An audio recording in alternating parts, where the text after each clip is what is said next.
चाहे वो एक आपकी लाइन हो या प्लेन हो या कुछ भी हो सकता है, जस्ट एक लाइन कॉन्टेक्ट होना चाहिए, वो स्ट्रेटनेस कहलाती है। लाइक जैसे हमारा स्टील रूल है, स्टील रूल को किसी दीवार पे अगर लगा के देखते हैं तो उसकी स्ट्रेटनेस चेक करते हैं।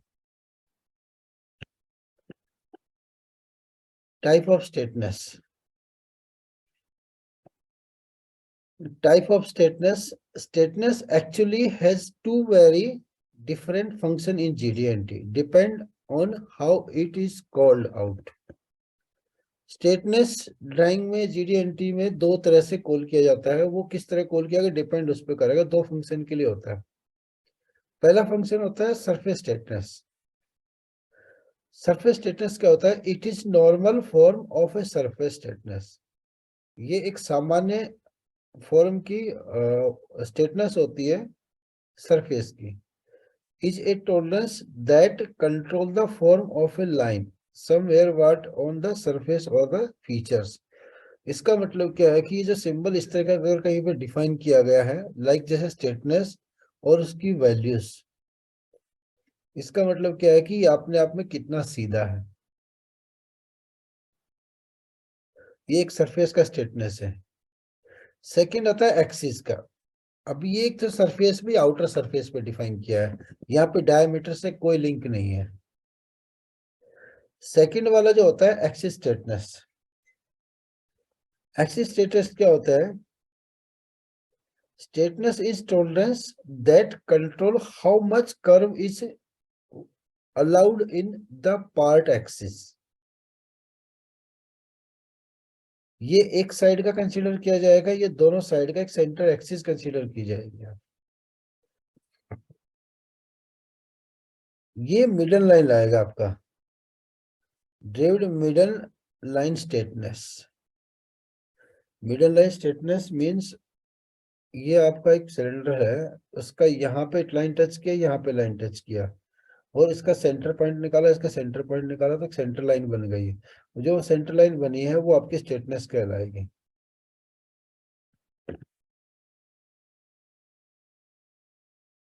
अब सरफेस स्ट्रेटनेस को और एलोबरेट करते हैं और उसको बेहतर तरीके से समझते हैं। The standard form of straightness is a 2 dimensional tolerance.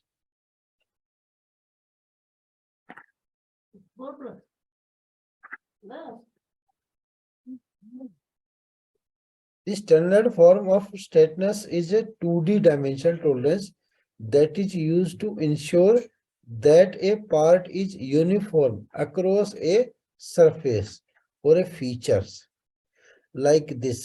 यहाँ पे हमने दो पैरेलल लाइंस लगाई हैं और इसका मिडल लाइन निकाला है। मिडल लाइन कौन सा हो गया आपका? स्ट्रेटनेस जो बोलते हैं सरफेस का। तो जितनी हमारी टॉलरेंस अप्लाई की गई है उसमें पूरा जो एक सरफेस का जो कर्वेचर आ गया, जस्ट एक लाइन का, किनारे वाली लाइन का, वो कितना वेरी कर रहा है, वो हमारा स्ट्रेटनेस कहलाएगा। Straightness can apply to either a flat surface, flat feature such as the surface और ए ब्लॉक, और it can apply to the surface of cylinder along the axis direction. It is defined as the variance of the surface within a specified line or that surface। Straightness जो है ये एक flat surface pay feature पे apply हो सकता है, ये किसी ब्लॉक पे हो सकता है और ये किसी एक सिलेंडर का एक्सिस पे अप्लाई हो सकता है। या एक्सिस डायरेक्शन कौन सी होगी आपकी? इधर या तो आपकी रेडियल होगी या एक्सेल होगी। ये एक्सेल डायरेक्शन की बात कर रहे हैं। It is defined as the variance of the surface within the specified line or that surface। यहाँ पे इसको एलोबरेट अंडरस्टैंड करने की कोशिश करी, मैं इसको और एक्सप्लेन करता हूँ इसको। इसका मीनिंग ये है कि जैसे आपने कोई यहाँ पे एक सिलेंडर है, इस सिलेंडर के अंदर हमारी जो टॉलरेंस डिफाइन की गई है, ये टॉलरेंस जोन है और ये टॉलरेंस जोन है इस तरीके से। इस पार्ट को यहाँ पे चेक करो, यहाँ पे चेक करो, यहाँ पे चेक करो, जस्ट पूरा ओवरऑल मिला के एक सीधी लाइन, वो लाइन अपने आप में कितनी सीधी है, वो वेरिएंस इस जो रिक्वायर्ड हमारा स्पेसिफिकेशन है उससे ज्यादा नहीं होना चाहिए, लोअर और अपर केस दोनों मिला के। तो ये आपका एक सरफेस स्टेटनेस कहलाता है। नेक्स्ट आता है specifying straightness of a flat surface. अभी वो एक सिलेंड्रिकल जोन पर दिया गया था, अभी हम एक फ्लैट सरफेस की बात करते हैं। Straightness tolerance specifies a tolerance zone within which the considered element of a surface or a draped middle line shall be lie. ये ड्राइंग के ऊपर किस तरह से दिखाया जाएगा? ड्राइंग के ऊपर this is the orthogonic views, orthographic view जो ड्राइंग पे मेंशन होगा। जैसे एक यहाँ पे ये है आपका, यहाँ पे हमने स्टेटनेस लिखा है 0.005। जब इस पार्ट को आर पार देखेंगे तो ये हमारी स्टेटनेस ऐसी होनी चाहिए, लाइक दिस। ये ऊपर वाली लाइन पे दिया हुआ है, तो यहाँ से यहाँ तक का पूरा लाइन कवर किया जाएगा। तो यहाँ पे हमारी 50 माइक्रोन है एक एक्सिस में, दूसरे में 0.1 है। तो इट्स मीन जो लंबी वाली लाइन है वो 0.1 में है, और जो क्रॉस सेक्शन है वो 50 माइक्रोन है। तो यहाँ पे जो है मॉडल पे इस तरीके का दिखाई देगा, लाइक जैसे लंबी लाइन है ये हमें 0.1 में कंट्रोल करनी है, और ये जो क्रॉस लाइन है ये आपकी 50 माइक्रोन में। तो इसको जब हम इसको मॉडल पे जो एक्चुअल में समझेंगे इसको, तो किस तरह से निकल के आएगा ये। इस पार्ट को एक सेंटर लाइन पे हमने किसी भी सरफेस को एक यहाँ पे पॉइंट लेंगे ऐसे, यहाँ से यहाँ लेकर सारे पॉइंट लेंगे, तो इसका जो टोटल वेरिएशन एक लाइन का होना चाहिए। सरफेस नहीं कवर करना, हमें एक लाइन कवर करनी है, लाइक दिस। एक यहाँ से लाइन लगेगी, यहाँ से ऐसी लाइन लगी है। इसका मतलब क्या है कि ये जो आपका ब्लॉक है इस तरीके का, मान लो ब्लॉक है, इस ब्लॉक के अंदर एक लाइन नीचे लगेगी और एक लाइन ऊपर लगेगी। ये तो डिजायर था, और जो एक्चुअल में बना है वो मान लो एक्चुअल में हमारा ऐसे ऐसे बना है ये। सो ये जो लोअर पॉइंट और ये जो अपर पॉइंट है इसका मिला के ये टोटल वैल्यू हमारी 0.1 से ज्यादा नहीं होनी चाहिए। जब ये पार्ट हमारा इस तरीके का है, जब हम इसको ऐसे चेक करेंगे तो ये वैल्यू हमारी 50 माइक्रोन में होनी चाहिए, क्योंकि दो तरह से अलग अलग तरीके से दिखाया गया है किसी एक फ्लैट सरफेस में।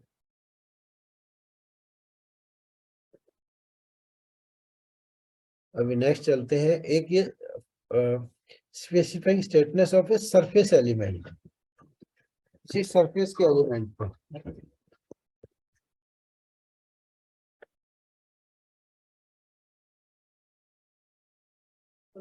This is on the drawing. ये ड्राइंग पे किस तरह से डिफाइन होगा, लाइक जैसे डायमीटर लिखा है 16 और ये माइनस लिखा है H11 टॉलरेंस, सो -15.89 से लेके 16 तक का आपका डाया बन सकता है। और यहाँ पे स्टेटनेस लिखा है 20 माइक्रोन। इसका मतलब क्या है कि ये जो मीनिंग है इसका, दिस इज ऑन मॉडल। जब हम 3D मॉडल पे इसको अंडरस्टैंड करेंगे तो क्या बताएगा, ये बता रहा है कि इसका ये जो सिलेंडर है ये 3 एक्सिस पे ही है, XYZ, लाइक ऐसे ऐसे और ऐसे 3 एक्सिस में है। तो हम किसी एक सरफेस पे टच करेंगे और इसकी स्टेटनेस जो है 0.02 में रिक्वायर्ड है, और ये डायमीटर शो किया गया कितना बनना है। तो हम इसको अंडरस्टैंड करते हैं कि ये पार्ट पे क्या इफेक्ट करेगा, पार्ट किस तरीके का बनना चाहिए।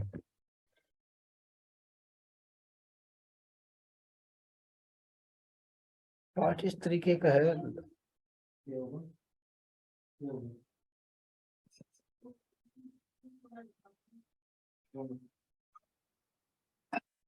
Like this. जैसे ये है ना आपका 0.02 वाइड है, सो ये क्या बता रहा है, हमारी जो पूरी बाउंड्रीज है उसके एक तरफ बाहर जा सकता है, तो पार्ट बेंड भी इसी का अलाउ हो गया। जितना हम बेंड हो रहा है उसी के अंदर अलाउ होना चाहिए। ये एमएमसी पे काम करेगा, एमएमसी पे सेम रहेगा। ये पार्ट कर्व में अंदर से बेंड हो सकता है, स्टेटनेस का मतलब है कि कितना सीधा है। ये टेपर भी इसी का पार्ट है, ये ओवल भी इसी का पार्ट है। तो सारी चीज जो शेप बनेगी ये फॉर्म है, ये फॉर्म अपने आप में कितना सीधा है। एक सिलेंडर जो है कितना सीधा है, वो ये वाला डाया, ये वाला डाया और बीच का डाया सारे मिला के एक जैसा ओवरऑल। तो ये जस्ट एक स्टेटनेस है, ये एक लाइन कॉन्टेक्ट पे टच करेगा। जैसे मैं लाइन कॉन्टेक्ट कैसे बताऊं आपको। हम्म, जैसे ये पेन है आपका, एक पेन के ऊपर ये आपको जो हुक दिख रहा है, इस हुक का मतलब क्या है कि हुक की एक लाइन में सीधा चेक करना है इसको। ऐसा नहीं कि यहाँ भी चेक करा, ऊपर भी चेक करा, पीछे भी नहीं, एक सीधी लाइन चेक करनी है। इसको सीधी लाइन चेक करने का मतलब क्या है कि हम किसी स्टील रूल के साथ इसको ऐसे लगा दें और इसमें गैप नहीं बचना चाहिए, दैट्स ऑल। वो स्टेटनेस कहलाएगा। स्टेटनेस का मतलब सीधा कितना है, अगर हम किसी सीधे पार्ट में ये डालें तो ये आर पार चला जाना चाहिए। Each longitudinal element of the surface shall be within two parallel line like 0.02 apart, where the two lines and the axis of the unrelated AM is here, a common plane.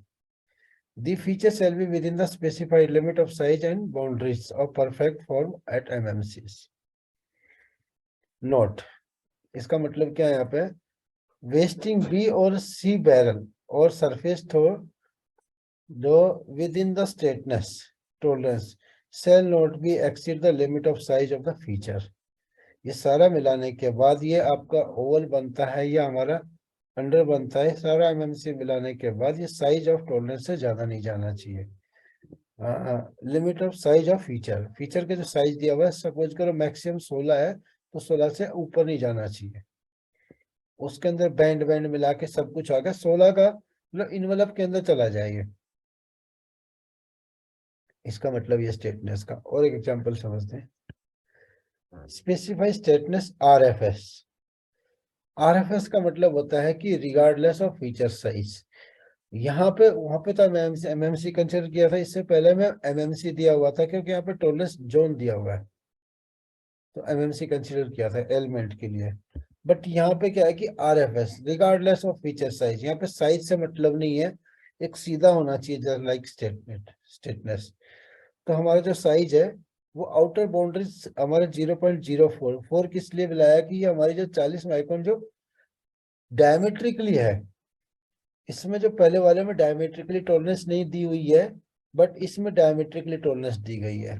इसका मतलब क्या है कि जो diameter है वो maximum हमारा add on हो सकता है 40 में, ये डायमीटर टॉलरेंस जोन डिफाइन होगा। ड्राइंग पे इस तरह से दिखा होगा, जहाँ पे डायमीटर लिखा हुआ डायमीटर के हिसाब से मेजर करना है, और जहाँ पे सीधी एक स्ट्रेट लाइन लिखी है स्ट्रेट लाइन के हिसाब से चेक करना है। The driven middle line of the surface feature shall be within a cylindrical tolerance zone of 0.04 diameter regardless of the feature size.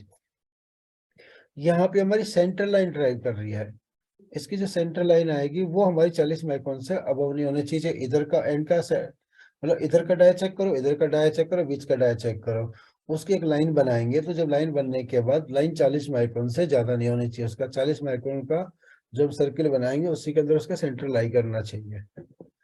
Each circular element of the surface shall be with in the specified limit of size. इसको मैं explain करता हूँ और अच्छी तरीके से। इस part को मैंने यहाँ से काटा, यहाँ से काटा और यहाँ से काटा, 3 जगह से काटा। इसको काटने के बाद एक साइज मेरे को ये बना, दूसरा साइज ये बना है, तीसरा साइज ये बना है। जब इसका हम सेंटर चेक करेंगे, सपोज करो ये सेंटर लाइन है, इसको जो सेंटर लाइन चेक करेंगे तो ये जो तीनों का सेंटर है ना, ये तीनों का सेंटर ऐसे है। और इसको जब हम एक सीधी लाइन से चेक करेंगे, जैसे सीधी लाइन है, ये सीधी लाइन से चेक करना है, तो इसका जो सेंटर, इसका सेंटर और इसका सेंटर, तीनों का सेंटर हमारा जो मैक्सिमम है वो 40, जितना हमारी डिजायर टॉलरेंस है इससे ज्यादा नहीं जाना चाहिए, इससे ज्यादा नहीं जाना चाहिए। ये जो है ये आपका बैंड, ये आपका 0.04 mm, जितना हमारा डिजायर है। इस टॉलरेंस जोन का मीनिंग ये है।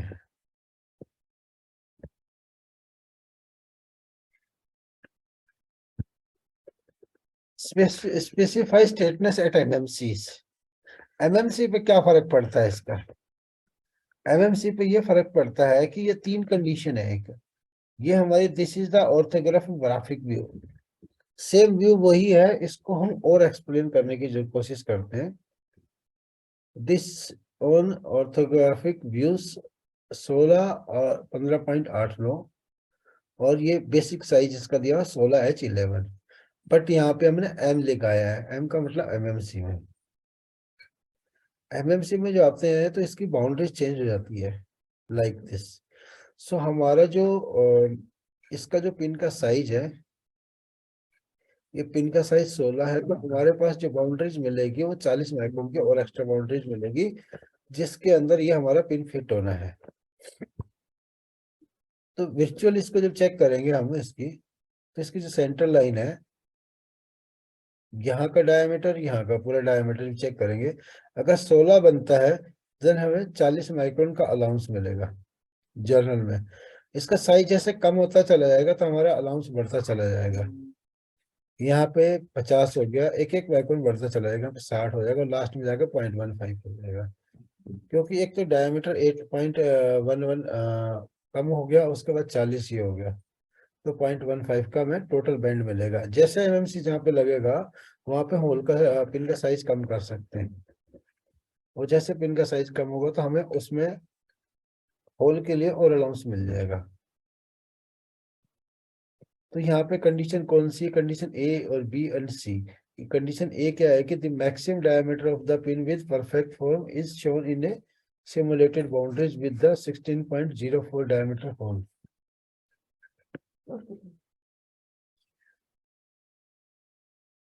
ए वाले एग्जांपल के अंदर मतलब क्या है कि जो इसका बाउंड्रीज है वो हमारी 16 डाया की 16.04 की पिन इसके अंदर पास ऑन होनी चाहिए। सो इसकी जो परफेक्ट है, इसकी स्ट्रेटनेस है, वो इसके अंदर इनकॉर्पोरेटेड है।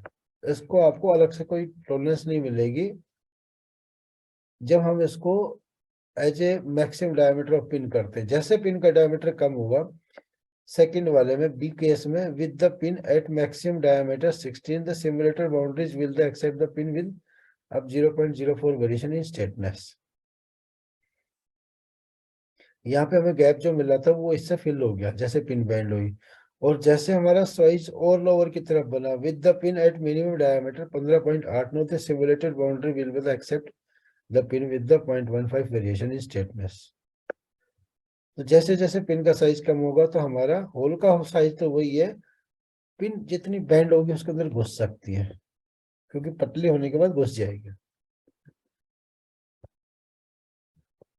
एक और एग्जांपल समझते हैं इंस्पेक्शन के लिए। First a size feature is measure with to verify that is fall within its limit of size. Then straightness verification of size feature specified MMC can be achieved by placing the part in full form function gauge। Function gauge का मतलब हम उसको किसी whole के अंदर डाल कर देखेंगे तो पिन पास होनी चाहिए, जितने डायमीटर में पास होगी उतनी एमएमसी को कंसीडर किया गया है। As shown figure is a part goes all way in the gauge and satisfy the size requirement। ये हमारा होल का साइज कितना है 1.024, और ये शाफ्ट का साइज है यहाँ पे 1.020, मीन्स 40 का गिल्रेंस है अभी, और यहाँ पे सेम साइज है बट यहाँ पे सीधा है तो गैप है, और जैसे हमारी पिन बैंड हुई तो ये गैप को खत्म कर दिया, और ज्यादा बैंड हुई अगर हम लोअर साइड में बनाएंगे तो इस पिन के अंदर जा सकता है। तो होल का साइज तो सेम है, जितना पिन का साइज कम होगा वो एमएमसी में कंसीडर किया जाएगा, उतना हमें और अलाउंस मिलेगा bonus. Specify the straightness as per unit length with specified tolerance straightness with RFS। Drawing के अंदर सिंबल ये दिया होगा। फॉर एग्जांपल यहाँ पे दो दो तरीके की दी हुई है, सेगमेंट वाइज बोलते हैं इसको। एक है हमारा डायमीटर सेम है और इस पे जो स्ट्रेटनेस रिक्वायर्ड है वो सिलेंड्रिकल टॉलरेंस जोन के साथ 0.4 एंड जो सिलेंड्रिकल टॉलरेंस जोन 0.1 ऑब्लिक 25, मतलब 25-25 मिलीमीटर के हिस्से में ये 0.1 से ज्यादा बैंड नहीं होने चाहिए। मैं अगर बात करूं तो यहाँ पे जो इसकी लेंथ है ये 25 मिलीमीटर की लेंथ है, इसके अंदर 0.1 से ज्यादा वेरिएशन नहीं होना चाहिए। इसको लेंथ से मेजर करके निकाला जाएगा, मतलब इसकी जो फिटमेंट एरिया 25 मिलीमीटर ही है, चाहे यहाँ पे हो, यहाँ पे हो, यहाँ पे हो, पूरे पार्ट के अंदर।